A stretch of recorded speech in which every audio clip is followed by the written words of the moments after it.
Segovia, Madrid'e çok yakın ve ulaşımı kolay bir konumda. Trenle ulaşım yaklaşık 20 dakika sürüyor ve tek yön bilet fiyatı 11 euro 10 sent. Birçok İspanyol şehrinin ana meydanının ismi Plaza Mayor, yani Büyük Meydan'dır.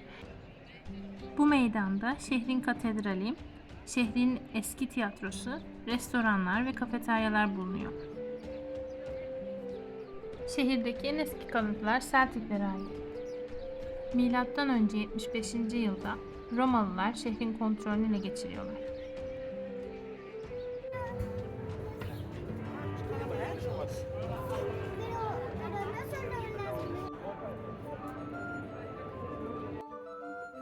Arapların İspanya'ya hakim oldukları dönemde ise şehir terk ediliyor. Bu dönemde şehirde yaşantı olmadığı için Arapların etkisini şehirde görmüyoruz. Segovia, Orta Çağlar'da Yahudi nüfusunun yüksek olduğu bir şehirdi. Şehrin en elit ve gelişmiş bölgesi onlara aitti. Şehirde toplamda 5 sinagogları vardı. İspanya Yahudileri, Katolik kralları Isabel ve Ferdinand döneminde sürgün edildi.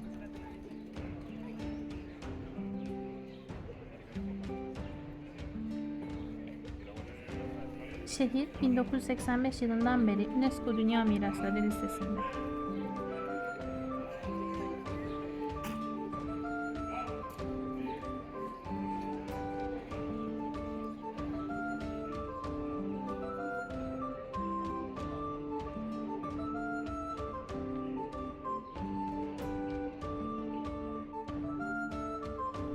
Şüphesiz Segovia'nın en önemli tarihi eseri Roma Su Kemeri.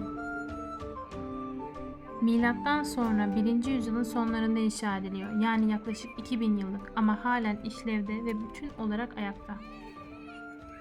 Toplamda 25.000 civarında granit blokun yapboz gibi bir araya getirilmesiyle alçı veya yapıştırıcı herhangi bir madde kullanılmadan inşa edilmiş. Su kemeri 818 metre boyunca devam ediyor. Toplamda 170 arktan oluşuyor. Arkların en yükseği 29 metre boyunda.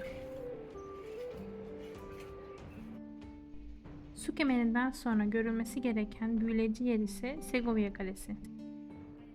Masallardan çıkmış gibi görünen bu kale, Disney'in Cinderella Kalesi'ne ilham olmuş.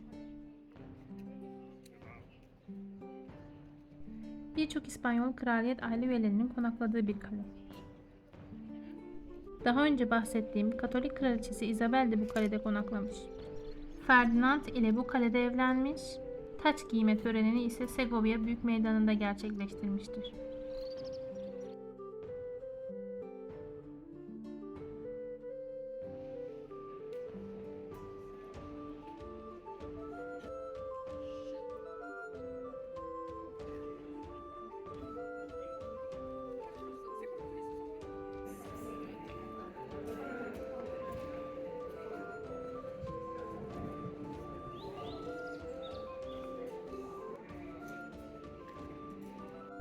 ...1862 yılında kalede bir yangın çıkıyor.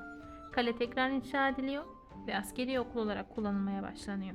Şu anda ise hem bir askeri arşiv hem de bir müze.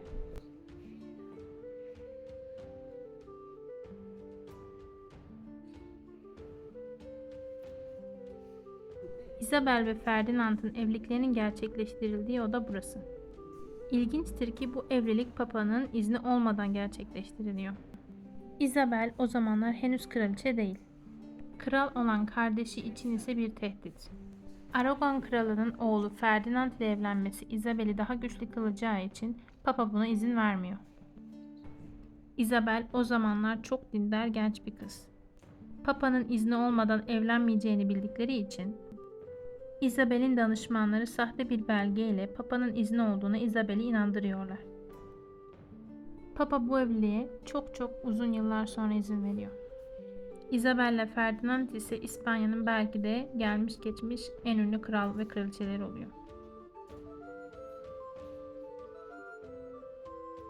Bu odada ise o zamana kadar gelmiş bütün İspanya krallarının büstleri bulunmakta.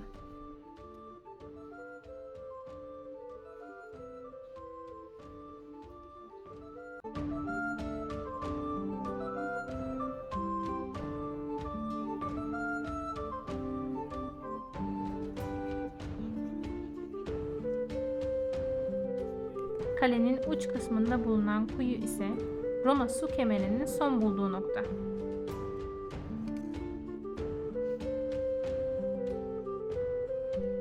Kaleden aşağı baktığımızda Eresma Vadisi'ni görüyoruz.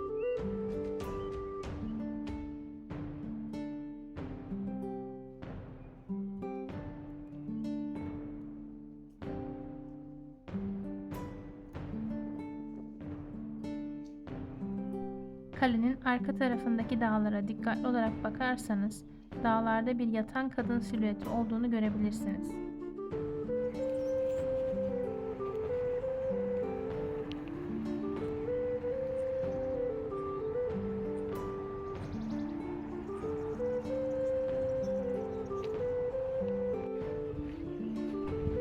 Segovia hakkındaki sorularınızı ve yorumlarınızı bekliyorum.